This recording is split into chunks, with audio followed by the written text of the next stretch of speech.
Dahil sa matinding init, may mga kanselado pong klase ngayong araw. Suspendido ang klase sa preschool, primary at secondary school sa mga pampubliko at pribadong eskwelahan hanggang bukas, Miyerkules, sa bayan ng President Quirino sa lalawigan ng Sultan Kudarat. Hinihikayat ng lokal na pamahalaan ang pagpapatupad ng alternative learning sa mga eskwelahan. Sa Esperanza, Sultan Kudarat naman, all levels ang walang klase sa mga pampubliko at pribadong paaralan hanggang bukas din. Inirekomenda naman ng lokal na pamahalaan ang paggamit sa blended learning modalities. Sa bayan ng Lambayong, mula munang face-to-face classes ngayong araw hanggang bukas sa lahat ng antas sa mga pampubliko at pribadong eskwelahan.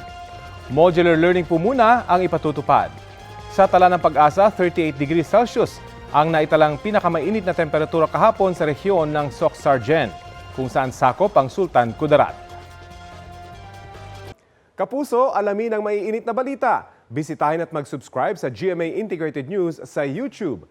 Sa mga kapuso abroad, samahan nyo kami sa GMA Pinoy TV at sa www.gmanews.tv.